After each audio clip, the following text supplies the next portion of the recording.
Direct News TV. Trump waits out grand jury as New York braces for protests.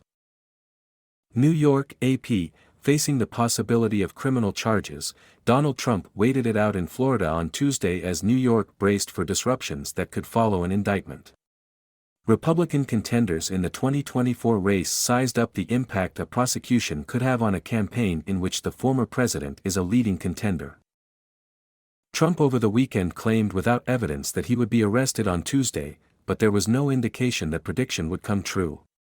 A Manhattan grand jury did appear to take an important step forward on Monday by hearing from a witness favorable to Trump, presumably so prosecutors could ensure the panel had a chance to consider any testimony supporting his version of events. The next steps were unclear, and it was uncertain if additional witnesses might be summoned.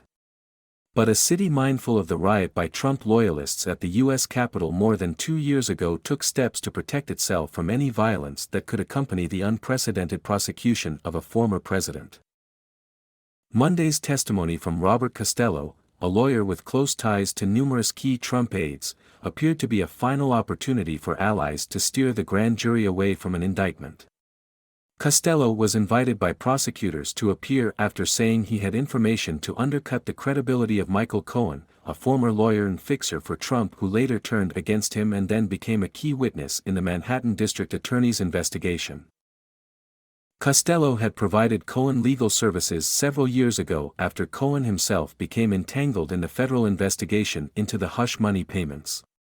In a news conference after his grand jury appearance, Costello told reporters he had come forward because he did not believe Cohen, who pleaded guilty to federal crimes and served time in prison.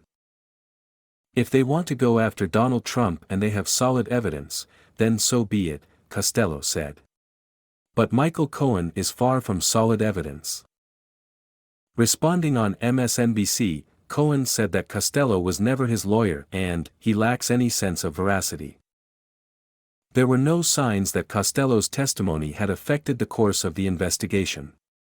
Cohen had been available for over 2 hours in case prosecutors wanted him to rebut Costello's testimony, but he was told he was not needed, his attorney said. The testimony came 2 days after Trump said he expected to face criminal charges and urged supporters to protest his possible arrest. In social media posts through the weekend, he criticized the investigation, directing particularly hostile rhetoric toward Manhattan District Attorney Alvin Bragg, a Democrat. New York officials have been monitoring online chatter of threats of varying specificity. My name is Kingsley. Please like, share, subscribe and hit that notification bell so you can be the first to be notified whenever we post. You won't regret it.